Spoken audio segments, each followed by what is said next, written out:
Hi guys, welcome. Come on in everybody. I am so excited that you're here tonight.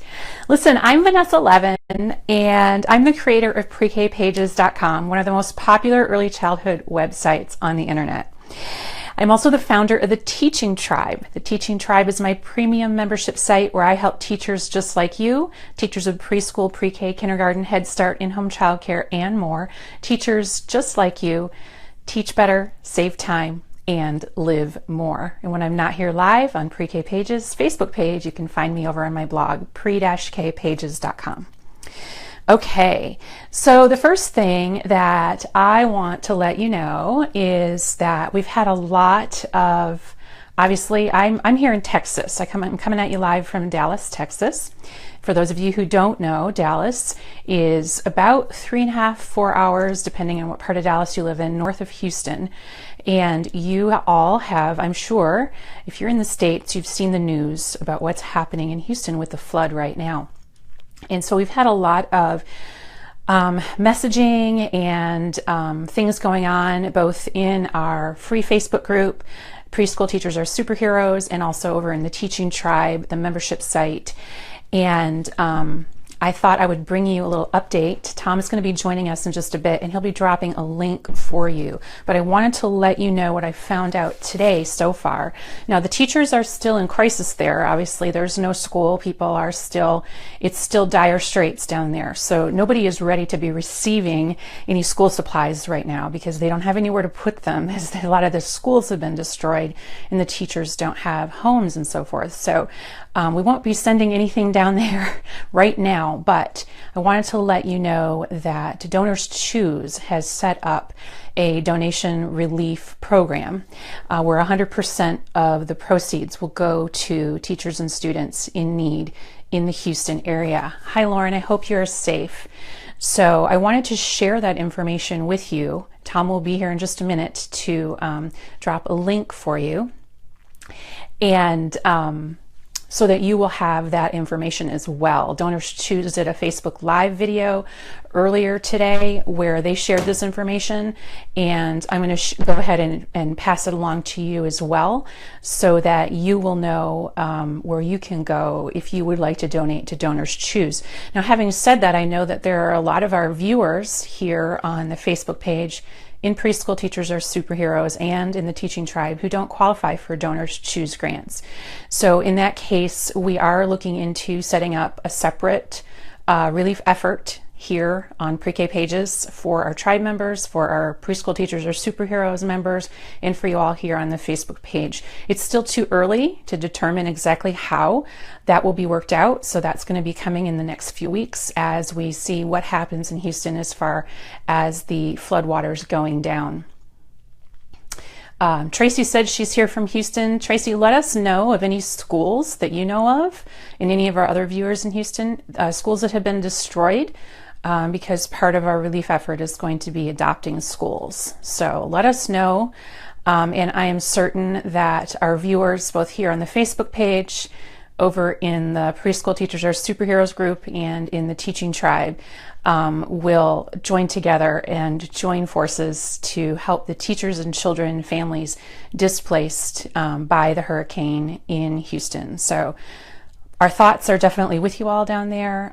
Yesterday over in the Preschool Teachers Are Superheroes group, we had a member who was being evacuated and was posting in the group, and it was very traumatic just to read the posts. I'm sure a million times more traumatic for her as she was experiencing it. So my heart goes out to everybody affected by this tragedy, and we will keep you posted on our plans in the weeks to come. Okay, so moving right along, Tom has posted a link to Donors Choose for you in the comments below. Over in our free Facebook group, Preschool Teachers Are Superheroes, where we now have more than 9,000 members. We've been getting a lot of back to school questions. So I thought I would answer one of the hottest questions we've been getting in the last couple of days, last week or so. And that question is, how do you introduce centers? And so I did a broadcast where I kind of talked about this, but the title of the broadcast was not specifically how to introduce centers. So I thought, in the interest of streamlining things and making it easier to find, I would do an entire broadcast on it. And I wanted to let you know that, at Pre-K Pages, we have more than 1,000 blog posts, and that doesn't even count the pages that we have and everything. So I knew that I had a resource on center introduction somewhere in Pre-K Pages, and I couldn't remember exactly where. And then it dawned on me that, I wrote a book about it back in 2011. It's called A Fabulous First Year and Beyond by yours truly. And I actually wrote it, obviously, prior to when it was published. It was published in May of 2012, but I wrote it prior to that. So it's a few years old, but it's basically everything I wish I had knew as a teacher that was new to pre-K and kindergarten. So it's a practical guide for pre-K and kindergarten teachers. So it's not any of that watered down stuff that's for like every single grade level in your school district. It's just for pre-K and K. So anyway, in this book, in chapter 15, I actually have an entire chapter on how to introduce centers. So when I was presenting that broadcast a couple weeks ago or so, I kept saying, gee, this sounds familiar. I think I've written this down somewhere. Well, there it would be right there, Vanessa. Introducing Centers, chapter 15. And then, as I thought more about it, I said, gosh, I wonder if that is my free chapter download. And sure enough, on the site for the last 2 years, we've had chapter 15 as a free download. So Tom will drop a link in just a moment in the comments below to the book and the free chapter that you can get as well. So the chapter that is free out of the book is Introducing Centers. Gee, what do you know? So it's kind of difficult when you have as many resources as I have to remember all the things that you've written and talked about. So often I get emails from people who'll say, you shared something about such and such. Where do I find that? And I'm like, I don't know. I have to search my own site for it. So we are going to talk about chapter 15. So a lot of the things I said in the last broadcast are actually from here. So gee, I've memorized my own book quite well. But basically the theme of the chapter is less is more. So the less you have on the shelves in your classroom in the beginning of the year, the easier it will be to teach the kids how to manage those things, how to handle them, how to put them away, everything, right? So everything will be much easier if you have less out. And then as they demonstrate that they can indeed follow the rules, routines, and procedures with those materials in the centers, then you can increase the amount of things that you have out. And if you see that they're having problems, then you take some of those things back off the shelves until they can demonstrate their competence with those things. The other thing that I talk about in chapter 15, which is the free chapter download from my book, I talk about introducing centers really slowly. And it's really hard for us as teachers because it's hard for them as children, right? So they come into your classroom and they see everything and they want to play with it right away. And so you want to introduce it to them right away. But really, in order for them to be successful and to set yourself up for success, it's better to introduce centers slowly. And I'll share with you something that I did. I learned from way back in the day before Facebook was born, when chat rooms ruled the world. Somebody shared this with me in a chat room. So it was probably more than 10 years ago. And it was probably even longer than that. And it was this fabulous idea, and I tried it out, and it worked really well. I didn't do it again just because it was a lot of work to set up, but it worked really well. So if you haven't started yet, this is a great idea. She wrapped all the centers in paper, whether that's birthday paper or butcher paper or whatever you have. She wrapped the centers. And then on the first day of school, she let the kids open 2 centers. She had introduced everything just the way it was supposed to be, but they didn't know what was on the other shelves. And it really helped like give a gradual release of, this is what, the only thing you can't really wrap up is your pretend play center, right? Because it's got big stuff in it. But I did it and it worked really well. I had one shelving unit that had one half was math and one half was science. And so I would unveil one row on the shelves each day. And so they would have a math and a science side. And then we went down to the next row and then the next row over the course of the first 2 weeks of school. So by the end, our math and science center was open. But that was a really cool way to do it. I just, in the other years after that, I just didn't have time to wrap all my centers. But if you have time to wrap all your centers, that method is kind of cool. Do you have kids who pick at it? Yeah, but I didn't have any kids who destroyed it. So, and then in 1 year, another teacher I knew used cloth. And that was a lot better because they can't rip it, right? And then each center has its own specific set of rules, I guess we could call them. But they're more like norms. Like in the Play-Doh Center, we don't eat the Play-Doh. I think we can all agree on that, right? That doesn't mean they won't or they don't, but it means that that's an expectation that we would set forth, that we don't eat the Play-Doh. So I'm reading through this chapter to make sure I got everything.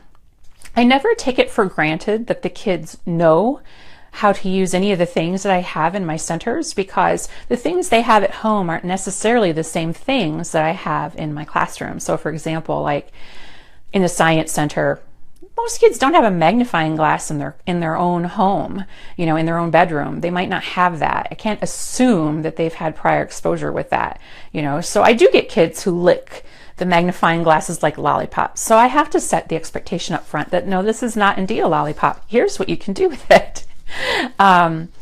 Other things like that. Do they have lacing beads at home? Probably not. So anything that I'm going to put out on the shelves, I'm going to introduce to them just so we can all start off on the same page, right? If we all start off on the same page and we all see and hear the exact same thing, it's going to make everything so much easier in the long run, right? The problems come is when you get new students who weren't there for those center introductions, and then that's when you get off track. And the rules of how they use things, the things in the centers, the rules of how they use them at home and how they use them at school are completely different. They probably have the ability to use their toys or whatever you want to call them in any way they see fit, as long as they're not destructive, right? But in the classroom, we may have some other rules. So it's very important that we share those with the kids.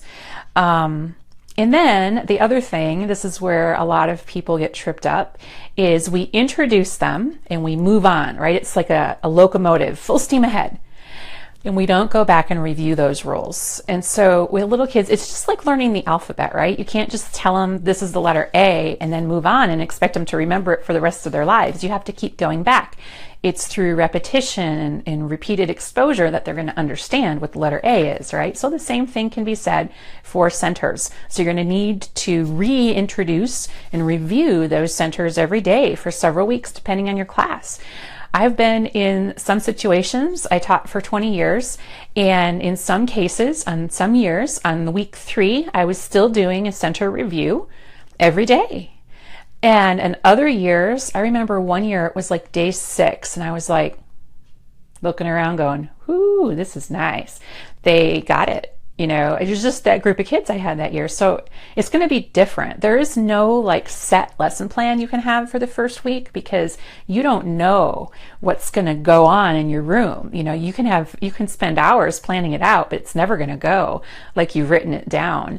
So, the first couple of weeks of school, 2 to 3 weeks, it's all just putting down the general outline if you have to, and then going with the flow, and just making sure the things you put down are super realistic. So yeah, reviewing the rules every day if you have to, every time they go to that center. And when new students enter, it's always good to stop and do a review when you get a new student.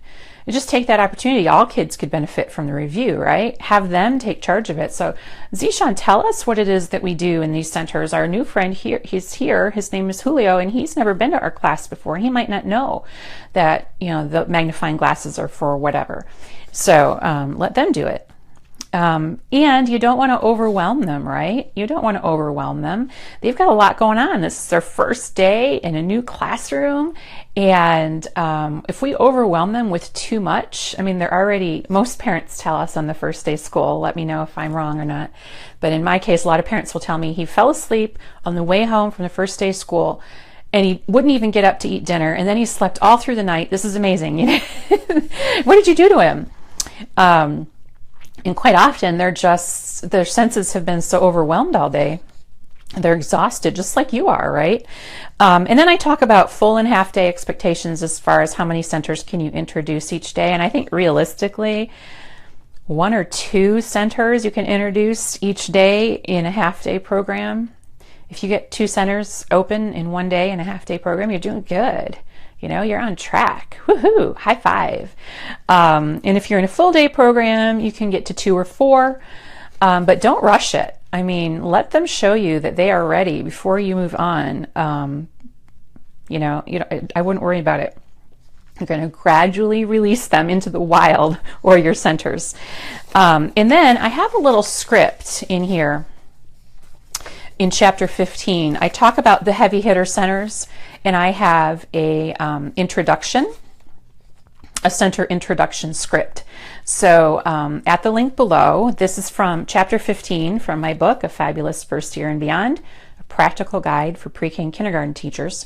And in this book, chapter 15 is a free download at Pre-K Pages. The book was published in 2012, but it was written during 2010 and 11. Because publishing a book is a lot of work. So, block centers. So like if you were going to introduce the block center, you would gather all the children in that area, right?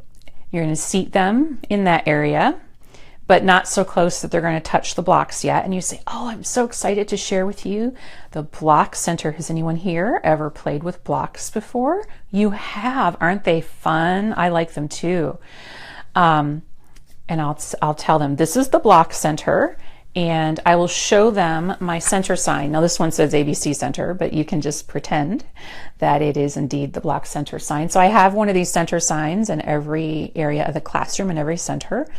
And it just has the name of the center, a picture of the center, pictures for the children, and the words are for the adults. So I don't read them the words, but I say, this is our whatever center.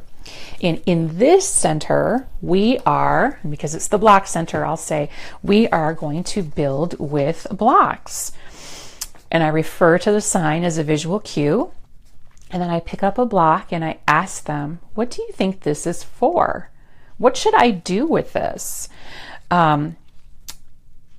And then I'm going to tell them again, we're going to build things with this. I could make and I'll ask them to tell me what kind of things could we make. We can make a castle, we can make cars, we can make roads, we can make trees, we can make houses. Let them tell me a few things. And as they're telling me a few of those things they can make, I can start building with blocks in front of them. And I'll say, in just a minute, we are going to play with these blocks. But first, I want to show you how they work so that you'll know. And when it's time to clean up, you'll also know where to put them. So after I demonstrate what I can do with them, then I'm going to take a small amount of blocks, maybe a tub or something, and give them to 1 or 2 students. I'm going to ask them to show us. Can you show all of us how to play with the blocks? Because we need to be sure. We need to learn how to do it. And I think and I'll coach them through it. And if they need help, like, can you put this block here? If they're shy or whatever, you never know, because it's first day of school, right? So you don't know if they're going to be shy or if they're going to be, not responsive or stage fright or whatever. So I'll coach them through it if they need help. Mostly they don't. And then I have everyone clap and cheer when they're done. I'll just let them do that for like a minute. And as they're doing it, I kind of talk through it, kind of like a golf announcer, and I'll be like, oh, look at Zishan, he's putting that blue block on top of the red block. I wonder what he's making. And now look, Julio's going to come along, and he's got the round cylinder blocks, and it looks like he's making a car. I wonder what he's going to do with that car. And I'm just kind of talking through it like a golf announcer. And then we'll clap and we'll cheer. if your block center has a rule about how tall the blocks can be, let them know.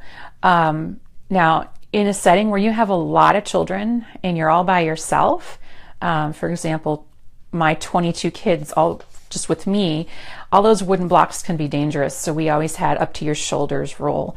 But if you have a lot of help in a much smaller class, then maybe you don't need that rule.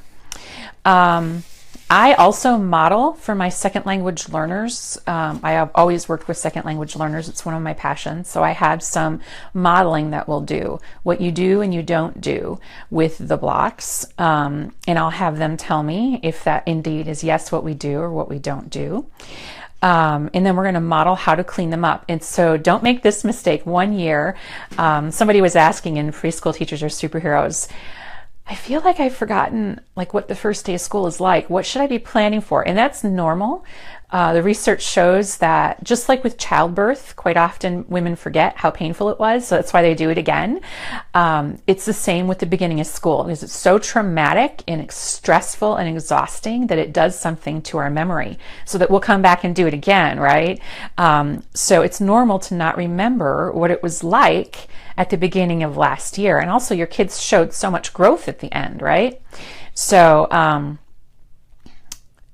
so I forget what my point was with that, but cleanup. So one year I forgot to teach the cleanup signal.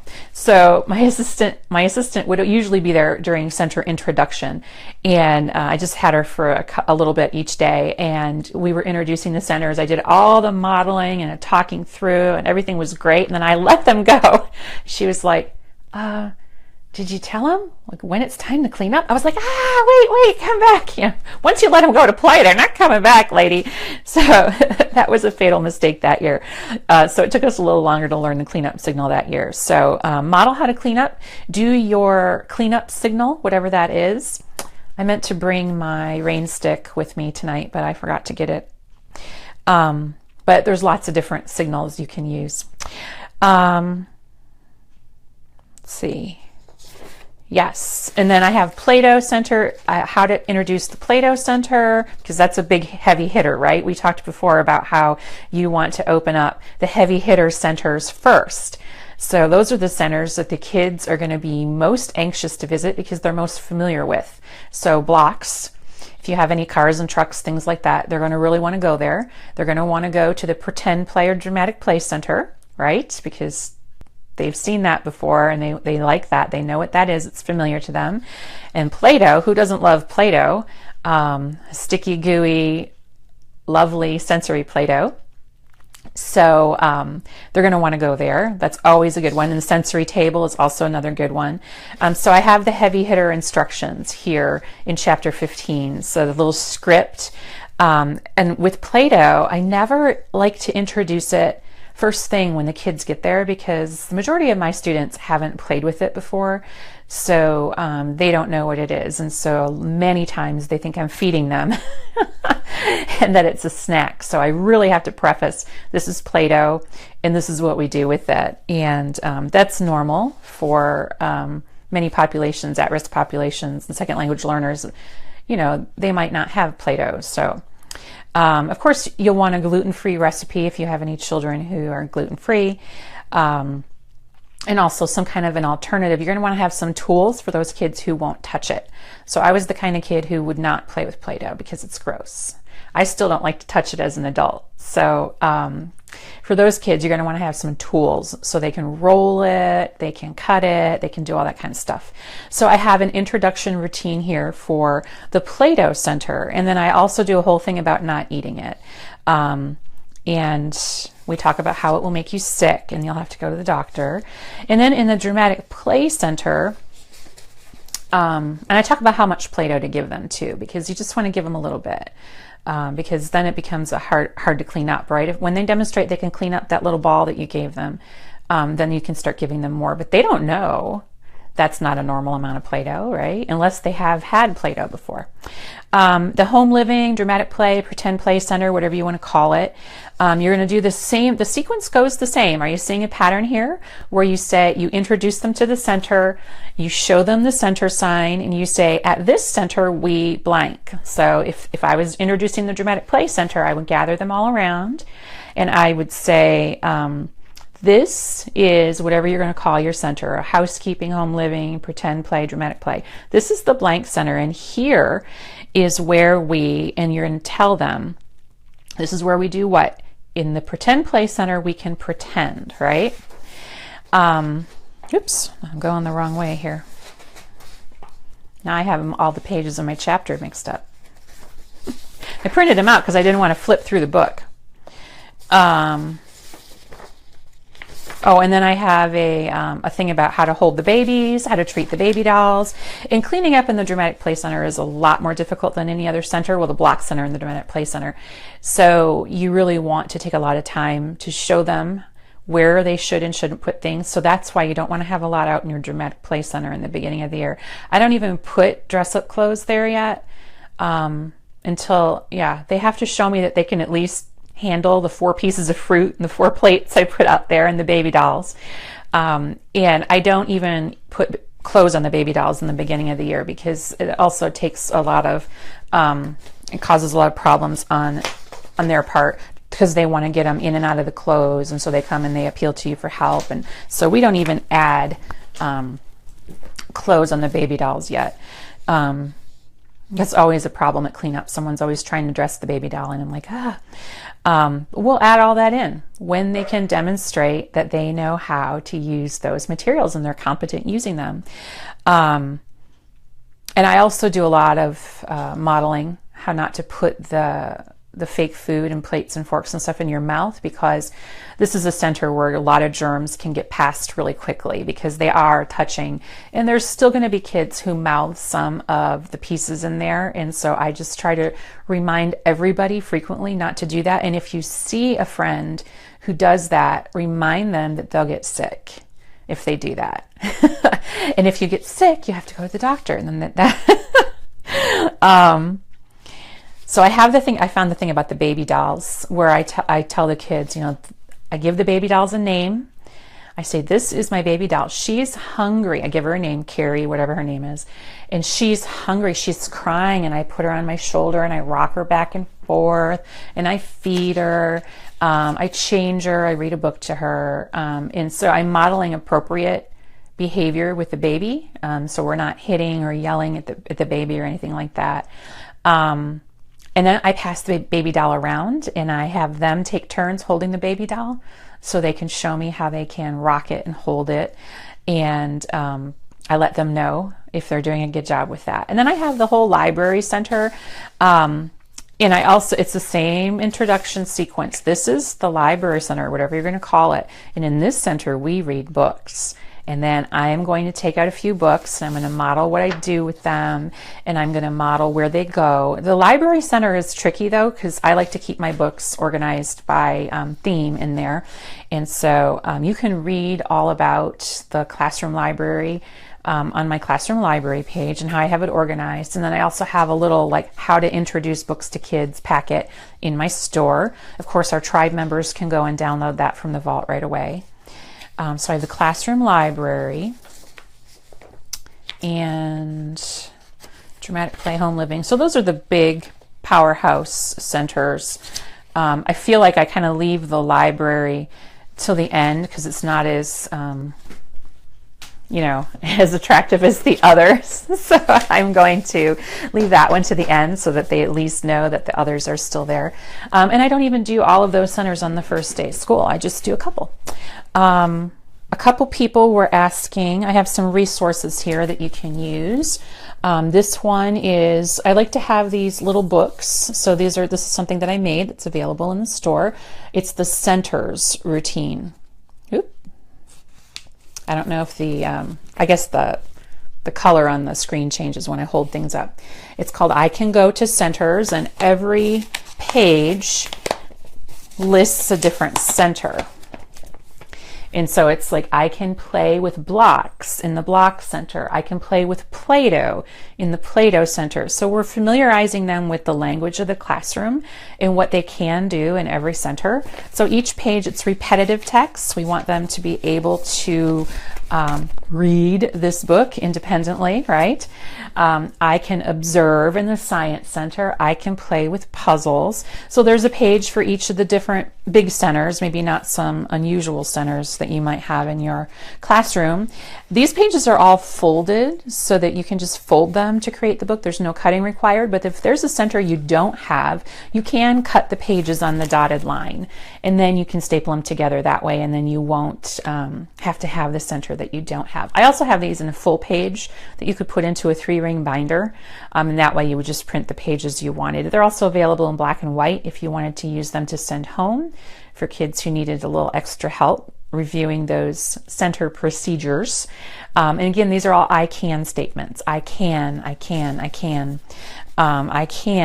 put on a puppet show in the Puppet Center. I can play in the Dramatic Play Center. And this one is all editable. So if you don't use the same terminology or even the same language in your classroom, you can type the text in yourself. So that's one of the resources.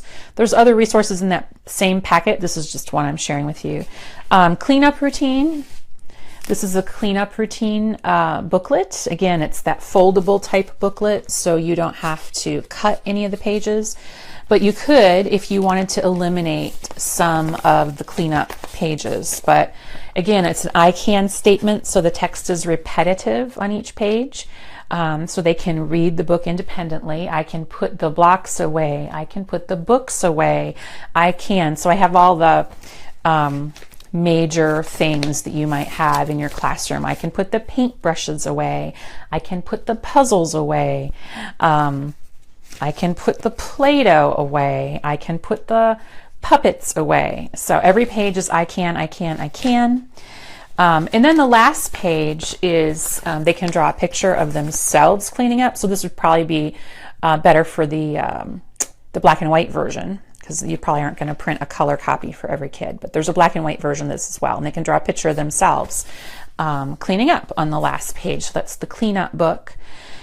And somebody was asking over in the superheroes group if they could have like some circle time type of rules. So in the rules packet, which is actually a packet that I've had for sale at Pre-K Pages for years, tribe members of course have it available 24/7 in the vault. But I added some pictures to that for circle time, not just classroom rules. So there's circle time. It's called I Am Ready to Learn. So it doesn't say circle time on it. But I can put my eyes on the speaker. I can sit in my own space. I can keep my mouth quiet. I can keep my hands to myself. They don't have to be in their pockets, but that was the best picture I could find of hands to yourself. I can raise my hand. I am ready to learn. And if you don't like any of these pages, again, you can cut them instead of just folding them and eliminate a page. And I believe this one is completely editable as well for your own language, or if you don't like the terminology that's used, or you have a specific terminology you need to use, you can do that as well. So Tom has dropped links to those for you below. And tonight's episode was all about how to introduce centers. And all of the things I talked about tonight can be found in chapter 15 of my book, A Fabulous First Year and Beyond, a practical guide for pre-K and kindergarten teachers, published in 2012. And there's a free chapter download. So chapter 15 is a free download. So even if you already have the book, it's always good to have a printable version that you can just pop into your plans every year. So I just want to show you really quick. I got these out because I was so excited. I got my alphabots. This would be a fun one to introduce at the beginning of the year, right? Only they're better at it than I am. Let me get his little arms up there. Mr. Alphabot. They're like Transformers, only they're alphabet letters. How cool is that? There he goes. So this would be a fun one. So when I do introduce the stuff at the center, see, that was letter P. When I do introduce the stuff at the centers, I want to make sure that the few things that I have out are also super engaging as well. So not just the blocks and the Play-Doh and the pretend play. I also want to have like the things at my ABC center. I'm only going to have out the really popular, like intuitive stuff, like the alphabots. Although they're not intuitive to me, they're intuitive to little kids. Really fun, high interest, engaging stuff. So because they're just going to think they're playing with blocks, stuff like that. So anyway, I have so many pages here. It's ridiculous. There's the page I was looking for.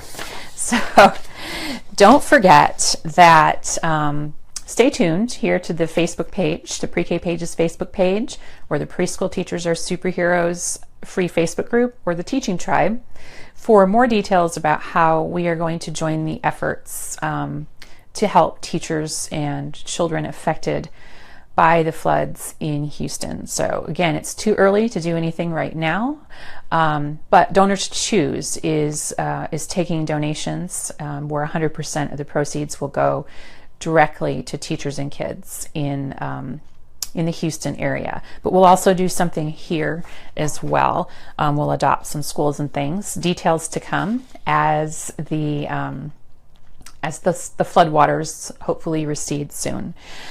So if you want to know more about how you can teach better, save time, and live more, then you're going to want to check out my premium membership site called the Teaching Tribe. We only enroll new members a few times a year, but you can get on the waiting list so that you can be notified as soon as we open the doors again. The member benefits include the printable vault, which is more than $900 worth of printables from Pre-K Pages. Of course, you don't pay $900. You get a huge, humongous discount as a member, and you can download those resources at any time. You get 2 certificates of attendance per month, but they're already there, so you can go and get your certificates and watch your recorded videos anytime you want. And then of course we have a supportive community of new and veteran teachers, a safe haven for asking and answering questions. We have all kinds of exciting stuff planned over in the tribe in the next few months. We have a meetup coming up in Chicago on September 23rd. We have another one in November in Atlanta. We have another one in California in the winter. So we have a lot of Teaching Tribe meetups planned. We have member appreciation coming up. We have some new features in the tribe that we're adding as we speak. So make sure to get on the list. And I will see you all next time right here on Facebook Live. I'm Vanessa Levin from Dallas, Texas. I'll talk to you soon. Thanks for watching. Bye.